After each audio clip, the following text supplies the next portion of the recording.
Hello hi నమస్తే అండి. Welcome back to నేను మీ నాని.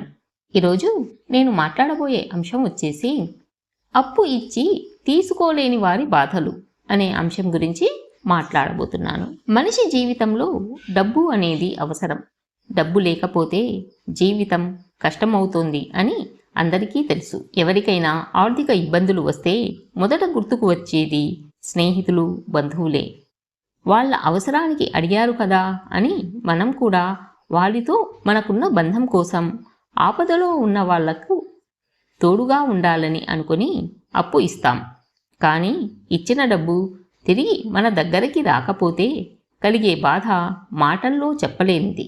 ఒకరికి సహాయం చేస్తే మనసు సంతోషపడుతుంది, కానీ అదే సహాయం మన మీద భారంగా మారితే మన మనసు ఎంతో ఆవేదన చెందుతుంది. డబ్బు ఇస్తే బంధాలు బలపడతాయి అని అనుకుంటాం, కానీ వాస్తవం ఏమిటంటే డబ్బు ఇస్తే బంధాలు బలహీనమవుతాయి అని నిరూపిస్తుంది. అప్పు ఇచ్చేవారి లక్షణాలు ఎలా ఉంటాయి అంటే, మనకు తెలిసిన వాళ్ళు మన దగ్గరికి వచ్చి ఒక్కసారి సహాయం చేస్తావా అని అడిగితే నో చెప్పడం కష్టం. ముఖ్యంగా మనకు దగ్గర వాళ్ళైతే మరీ కష్టం. ఆ సమయానికి వాళ్ళ పరిస్థితి చూసి మనసు కరిగిపోతుంది. మనకున్నది ఇచ్చేస్తాం. ఆ సమయంలో మనం అనుకునేది మనం ఇవ్వడం వల్ల ఒకరి కష్టం తీరుతుంది అని, మన వల్ల ఒక బంధం నిలుస్తుంది అని. కానీ అదే బంధం, అదే స్నేహం ఆ డబ్బు తిరిగి రాకపోవడంతో మెల్లిగా దూరం అవుతుంది. మనసు గాయమవుతుంది. అప్పు ఇచ్చాక తిరిగి అడగడం చాలా కష్టం. ఎప్పుడు ఇస్తారు అని అడగాలి అంటే మనసులో ఒకలాంటి భయం. అడిగితే ఎదుటివారు నొచ్చుకుంటారేమోనని మౌనంగా ఉండిపోతాం. ఇలాగే కాలం గడిచిపోతుంది. కానీ మనం ఇచ్చిన అప్పు మాత్రం తిరిగి రాదు. డబ్బు తిరిగి రాకపోతే మనసుకు మాత్రమే కాదు, కుటుంబానికి కూడా బాధ. ఇంట్లో భార్య అడుగుతుంది, ఎవరికి ఇచ్చావు? నాకు చెప్పకుండా ఎందుకు ఇచ్చావు? ఎప్పుడు తీసుకుంటావు?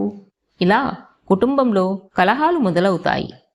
భార్య మనసులో కోపం, భర్త మనసులో పశ్చాత్తాపం. ఇలా ఆ డబ్బు కారణంగా ఇంట్లో చిన్న చిన్న గొడవలు మొదలవుతాయి. డబ్బు ఇచ్చి తిరిగి రాకపోతే మొదట బంధాలు దెబ్బతింటాయి. ఎవరికి ఇచ్చామో వారినే మనం దూరంగా ఉంచుతాం.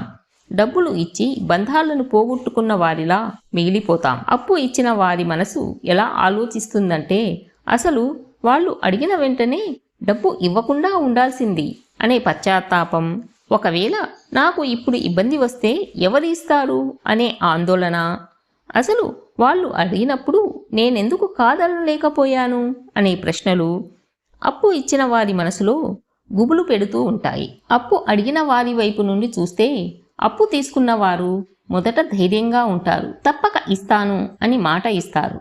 కానీ ఇచ్చే సమయం రాగానే మాట తప్పుతారు.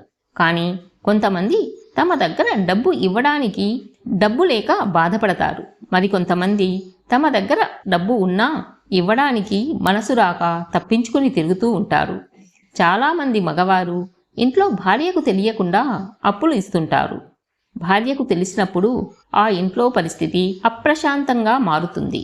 అప్పు ఇచ్చే ముందు కొన్ని జాగ్రత్తలు తీసుకోవాలి. అప్పు ఇస్తే ఖచ్చితంగా రాయించుకోవాలి. ఇచ్చిన డబ్బు రాకపోవచ్చనే అంచనాతో ఉండాలి. బంధం కాపాడుకోవాలి అని ఇస్తే ఆ డబ్బు తిరిగి రాకపోయినా మనం బాధపడకూడదు. ఎవరికి ఎంతవరకు ఇవ్వాలో మనకున్న స్థితిని బట్టి నిర్ణయించుకోవాలి. మన దగ్గర లేనప్పుడు నో చెప్పడం నేర్చుకోవాలి. చివరిగా ఒక మాట, అప్పు ఇచ్చి తీసుకోలేని బాధ అనేది ప్రతి కుటుంబం, ప్రతి మనిషి ఒకసారి అయినా అనుభవించే కష్టం. డబ్బు లేకపోతే మళ్ళీ వస్తుందేమో, కానీ పోయిన నమ్మకం, పోయిన బంధాలు తిరిగి రావు. అందుకే అప్పు ఇవ్వడంలో జాగ్రత్త అవసరం. డబ్బు ఇచ్చి మనసు గాయపరుచుకోవడం కంటే మొదటి నుంచే ఆలోచించి ఇచ్చే అలవాటు పెంచుకోవాలి. డబ్బు కన్నా బంధాలు గొప్పవి, కానీ డబ్బు కారణంగా బంధాలను కోల్పోకూడదు. ఈ వీడియో మీకు నచ్చిందనే అనుకుంటున్నాను. ఈ వీడియో మీకు నచ్చినట్లయితే లైక్ చేయండి, షేర్ చేయండి అండ్ సబ్స్క్రైబ్ చేయడం మర్చిపోవద్దు. మరొక మంచి వీడియోతో మళ్ళీ కలుద్దాం.